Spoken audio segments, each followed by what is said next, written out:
Also, I mean, if you do them in New York alone is pretty intense. I mean, you already kind of, if you don't walk down the street like, hey, Three, kind of gets you in the mode. John, we're rolling. Okay. Now, this is obviously a Robin Williams film. Is this the type of film that really turns you on? Oh, yeah. When I read this film, I read Dead Poets. Read it slow. Tell me about it. Does it? The story does, and it's not just a Robin Williams film, it's an ensemble, and what turned me on about it was the fact that, yes, the character plays very strong, but also the character of the boys plays wonderful. I mean, in the character of the whole movie, the story and all of it together is what turned me on about it. That isn't just, I can be part of it, you know? Well, I don't mean it's a Robin Williams film because you're in it, but your films seem to have comedy, and there's always there's a sweet story there besides just the humor. Yeah, I find that. It has this one has a soul that I found very powerful. I mean, not since Garp have I felt that kind of heart to it, which is great. And I think it has a lot of things going on at once. It functions on about 4 or 5 different levels, which is great. And that's what I loved most of all. I was reading it, I read it on a plane. I started weeping, and some stewardess thought something was wrong. I said, no, fine. It's not the coffee, it's the blower. The blower's in my eyes. Okay.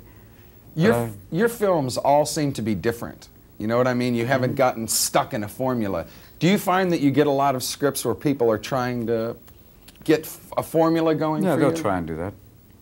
Play a white Eddie Murphy. Oh, like, that's what I like to do, is to keep changing the classification so they don't know. They can't peg and say, you'll play this, you'll play manic. No, I can play that, I can play this too. Then they kind of get like, well, what is it? They don't really know. It's like that line from Chinatown, your brother, your sister, your mother. They don't know, so then they can't really just typecast you, which is great for me because it keeps the range a little bit open. The moment they could lock in and find out, you know, you do start playing a particular set of things, then it loses your freedom of movement. You don't get to make the choices anymore. And for me, it's really important. How about the Oscar nomination for Good Morning Vietnam? Has that helped your self-esteem and your confidence and all that? Yes. I could walk into a restaurant and go, hey, move it! Move it! Hey, you, Henry Kissinger, hey, up, babe, up! Ow! Mr. Kissinger, hi. I've seen all of your wars. Nice to meet you. Does it change my esteem or make it seem any different? No. It was nice. It was wonderful. But I lost. So, Michael, let me touch it, Michael. What do they mean? The award, not anything else. It hasn't changed anything. It was wonderful, but it seems to be the same steady flow of stuff, which is nice. Different types of scripts. You get everything ranging from, you know, some great, you know, some very, very artistic scripts to Texas Chainsaw Circumcision. You know, you get where they want something that only you can give this character warmth. But this is Joseph Stalin, but he'll be a funny Stalin.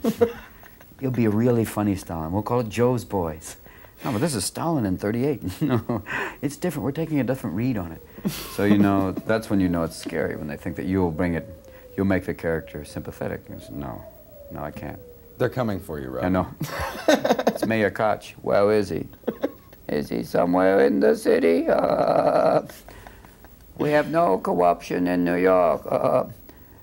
But I think that's why I do them, you know, to try and find different stuff. But the Oscar nomination, it was wonderful. It's just strange to be in an audience at the Oscars, and you know, just before they announce your name, it's whoa, and then it's Michael Douglas. He was, whoa, really? And then they're on you, so you have to. You have to do it. But wouldn't it be really nice instead just to go? Oh, sorry, Meryl.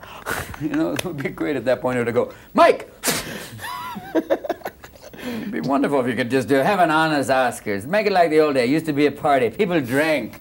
People in the audience going, "Ah, I can't believe he got that award. Are you kidding? For what? Come over here. Give it to him. God, what are you kidding? Make it like a party again. People getting up there going, woo! What about these? Give an award for these. Look at these. Woo! Okay. You think Snow White's going, oh, I was never there. I was never there. Don't think about that one for a while. Like, even the dwarfs are going, where were you? Did he take pictures of you too? No, don't use that part. Whoa! Do you feel real comfortable in the film medium? Because I've seen you on Sometimes. stage, and that seems to be your place. Yeah, that's total freedom. It's a hard part sometimes of knowing how much is too much in film.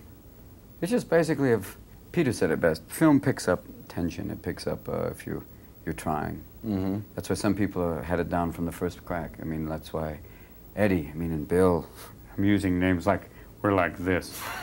But some people are so easy on film already because they do it. Either it's because they're playing themselves or because they just know how to let loose and just relax on it. For the first couple of films I did, I think I was like, oh, films, it's films, I should be acting. And that's the hard part. Now, I mean, I think it started with Good Morning Vietnam, and I've done some other wonderful films too before that, but you start to get comfortable. Mm-hmm. Used to be, even, you remember, like, used to have something that I have still now, but B-movies, where people could learn.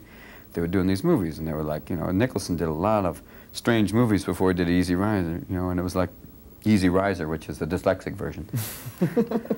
Now people don't know they're doing B-movies, Yeah, right? they don't know until it's too late. Hell Night 4, Bar Mitzvah Ba. It's like you have to, it took me, like this is the next I'm doing now is the 9th film. It takes you about probably 4 or 5 just to get a rhythm, to know, oh, you don't have to make every scene work. Milos Forman had a great quote. He said, not every scene makes the movie. You know, I mean, you don't have to sell yourself in every scene. The scenes all fit together to make a whole, and you have to back off sometimes and not always that every scene is going to sell the movie. No, it doesn't work that way. You can't do it. Getting back to watching you on stage, there are times when it appears that you're out of control on stage. Those Do you times- ever feel like you're out of control on stage? Sometimes you'll be going on things, you realize, I better stop. Either because it's heading towards such bad taste or that it's heading into an area that I just don't know where it's going. And you know, sometimes it's wonderful. There's a great sensation of when you can really find an idea. And sometimes it's because it may be going towards an area that may be too personal, that I may be getting into something that you have to, you know, all of a sudden I'll be talking, you know, I feel it, that you don't know where you're going with it. That's the only time where it feels like a little... I don't know if you remember this show, but it was in Nashville with Amy Grant, James Taylor, and yeah. that was a touchy crowd for you. You had a very Christian crowd out there. You were like We ended up- counting your cuss words. Yeah, that I was worried about. I was also talking a lot about Jim and Tammy, talking about Jerry, Golden Shower Shampoo. You know, there's an obscure reference that he'll never, for that very special evening, Golden Shower Shampoo. We were talking about them that night. I was very worried, but they had a gas. They loved it. They needed that. They said, it was wonderful. The great thing about that evening was to meet Minnie Pearl. And she was wonderful. It was great to meet. I mean, people think about that if she and I got in the same room, that's predicted in the Bible, and that's the end of the world. And Nostradamus said, when they meet, that is it. And when Gary Coleman joins the NBA, the world shall end as we know it. But it's like, that was a wonderful thing to meet her from a whole other school of comedy, but wonderful. And she said she loved what I do, and I love what you do. She was amazing. And to see that, it's like, then that's great. That to me was worth the whole trip there. And yeah, it was a scary night. I was worried that there'd be a man going, that was real funny. I'd like you to come with us now. We're just gonna go look out for some, come on. We're gonna gig some frogs. Come with us. If you don't mind getting in the trunk first. I was very worried, but they had a gas. It was fun. I read an article where it appeared that when you come up with a new routine, you seek out a comedy club Yeah. to try it out. Is this something you do quite often? And Yeah, I do. It's like I sometimes have to wait a while to recharge and have new stuff. I did it a couple of weeks ago. It was wonderful. I found about 45 minutes of just different stuff. Sometimes it's things that have been kind of seeds of ideas that finally have germinated. Sometimes it's something political. Sometimes it's, you know, something, you know, in life, talking about, you know, getting ready for a second child. Sometimes it's talking about just being in New York, and it's something I have to do every once in a while. It's really a necessity. It's because it's cheaper than therapy, you know? And it's a great release, and it's also, it's interesting. It's like, it's a little bit like teaching. You find an interplay. When you have an audience that hasn't had 7 cocktails, you know, and they're just like this. It's real funny. God, is he funny. Where's Mindy? You know, you get those people. You get people who've come to a club. Occasionally you get a group of people who are there because they really love comedy and just want to, you know, really hear something new and hear new ideas and see if you can, and then you can really have fun. You can kick it out. And that's a great thing when you find those. now you had mentioned having a second child. Have you had the baby, or I haven't had one. I mean, wait a minute. or are you still?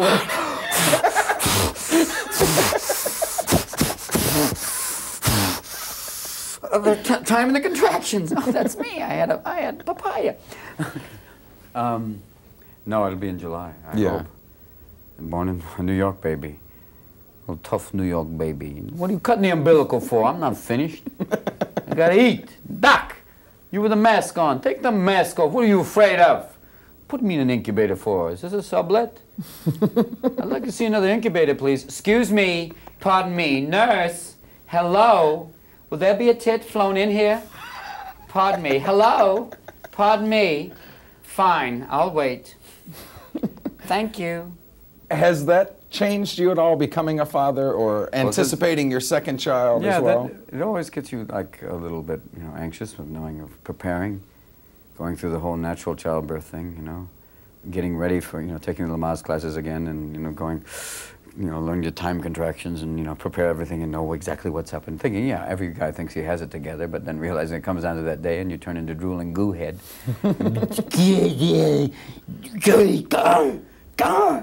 It's like those it's like a cartoon again. You get car, get the car, get the car. You become Rain Man Part 2. Gotta go to Oakham Barnett. I gotta go to Oakham Barnett. I gotta get underwear. I gotta go to Oakham Barnett. No, you gotta take me to the hospital. I gotta go to the hospital. I gotta go to the hospital. I gotta go to the hospital now. I gotta go to the hospital. We gotta go to the hospital in Cleveland. No, we're in New York. We gotta go to the hospital in Cleveland. We gotta go to the hospital. But it's a wealth of material, right? Yeah, that's the amazing thing with comics. It's odd. Comics are the only people in the world that can get material out of births and deaths. That's so sad about your uncle. Yeah, but it's a real tight 5 minutes. God. Going, dearly beloved. Oh, man, there's a great idea if the coffin just blew open right now. And he stood up and went, happy birthday, fool you. Some guy said when he died, he wanted everyone to snort his ashes, going, he's cut with other people. It's all these strange things that, as a comedian you look on, and only as a comic can you get away with looking at those things. Birth, like the film we did on Saturday Night Live, or it's basically, I remember seeing that. The mother holding the camera. Honey, keep me in frame. You can do it. Who is going to film? Filming childbirth is an amazing experience. Just show that for the kid. Just you're sitting around going, here's the part where there's the placenta, and people going, oh. More pizza, Helen. Oh, and there's the dog grabbing the umbilical. What? It's a home birth? Oh. We don't want to know about these things. You're wild, Robin. Well, these are things that when you're a new expecting father, that every father's going, yeah, that's funny, but yeah, oh God. It is, you think about it, what it's like, and then knowing that the next time it's another, you go through it all again. It's the same cycle. You can't stop it. Another thing that comes along with all the celebrity are people like myself, the press. I heard you describe doing press interviews as like two lepers doing the tango. Yeah, or arm wrestling. It's like whose arm's going to come off first. Oh, I win! It's a game, that we both play. It's like a thing of, it's the typical, the extremes are trying. Who are you? Who are you? It's like a, it's like a Peter Weir movie. Explain, who are you? Who are you? Who are you? At a certain point, and it's my game to try and get out just enough to kind of keep it interesting, but not going, I'm actually a woman. Let me take these off. Let me show you to love these. Can you believe it? I didn't know what to tell anybody before, but I've been a woman all my life. And I got the exclusive. Yeah, and you got the exclusive. You're always looking for that. What is it? What is it called? Either the angle of the story or the hook? The hook. And finding that which is, what you find is what makes it different, what makes it other than, the personal hook, what gives it that moment. Sometimes it could be, the ones where they talk about something deeply personal, revealing some horrible secret that you go, oh. And then at one point you can even see the interviewer going, cut away. Cut away. Cut away now. I don't want to find out about him and the dog. I don't care if you had an affair with your Labrador. I don't want to hear about it. No, but we got a good price for the pups.